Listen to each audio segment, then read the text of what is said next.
Lots to chew over in the political life of New York, and who better to sort it all out than Katie Honan, who contributes perceptive reporting for the city, and political consultant O'Brien Murray, who I talk to on a regular basis.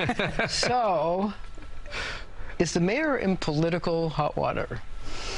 It got warmer this week. There's no question about that. I think the reality is any of these issues become a distraction to what he wants it to be, and therefore it does become political hot water. No question about it. And I think we have this almost political conference in Puerto Rico happening right now. Without the mayor, he didn't go down. So you have all these potential primary challengers, wherever they fall on the political spectrum, they're all down there. They're getting hyped up over margaritas and pina coladas about running against the mayor.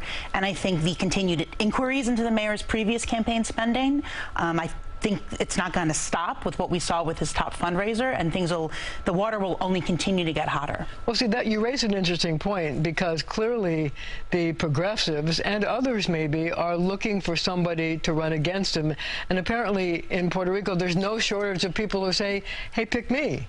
So let's talk about some of them.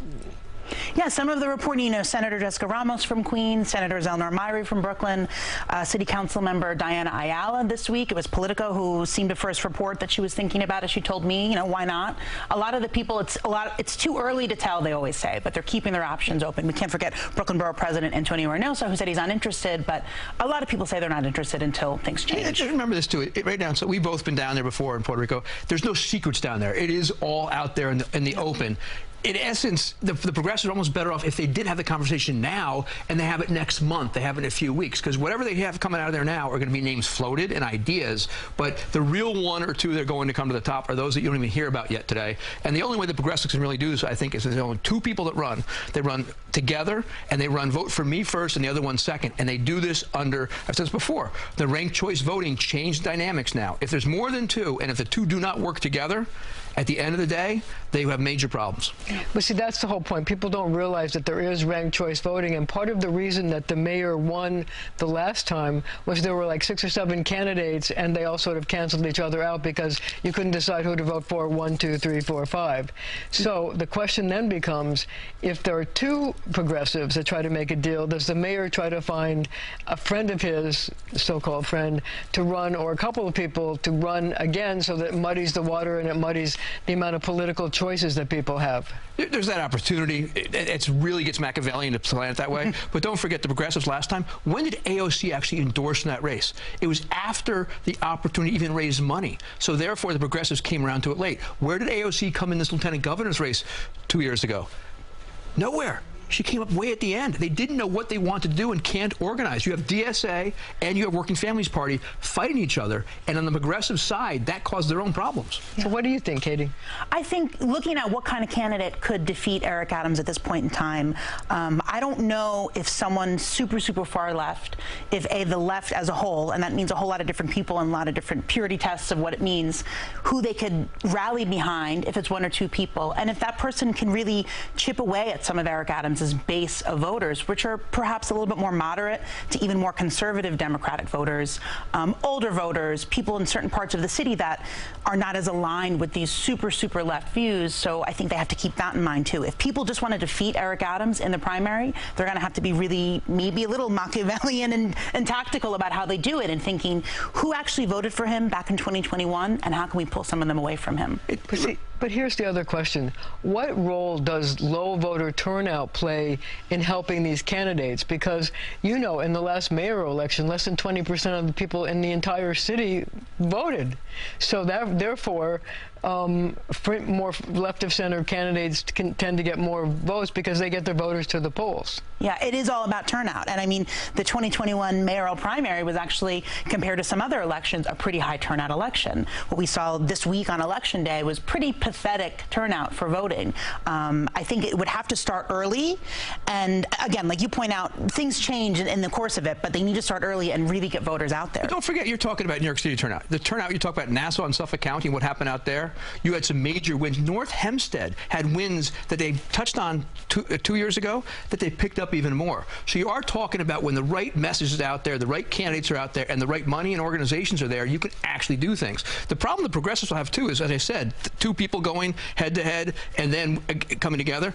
That also means that every single thing that one of those candidates is for, the other one's going to get tarred with. The further left one goes, the further left the other one's going to go. And that actually becomes a big detriment, too, for any of those candidates. Let's talk about the optics of what happened when the raid went down.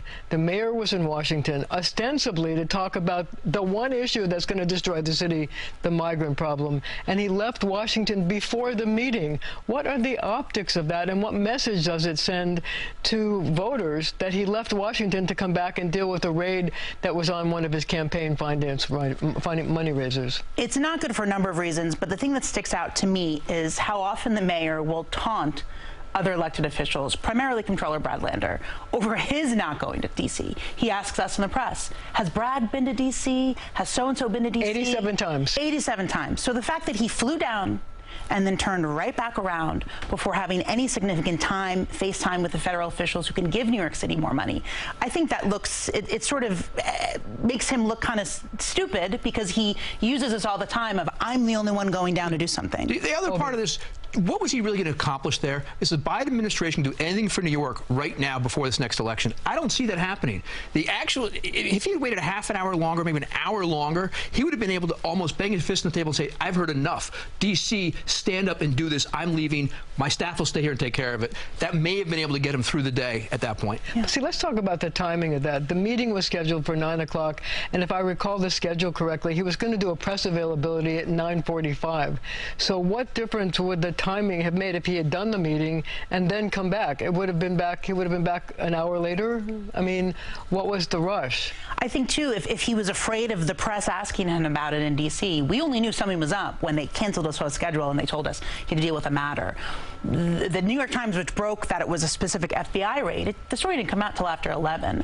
I think he just wanted to rush back here for whatever reason. He said he's a boots on the ground guy. He wanted to be there for his top fundraiser, but he did not speak to her. He's been explicit about that since he was first asked about it. He hasn't had any communication with her. So I guess just his presence in New York City was enough to support her, because he didn't have any conversation or any FaceTime with her when it happened. I mean, we only have 30 seconds left in this section, but he did say that he was coming back and didn't want to speak to her because he didn't want to interfere or make it look like he was going to interfere in the investigation. Perception's reality. He had a press conference this week to try to answer those questions. He ran so quickly from Washington, does present a challenge. Did he cover it up enough a couple days later to answer the questions? It's really for the reporters to answer.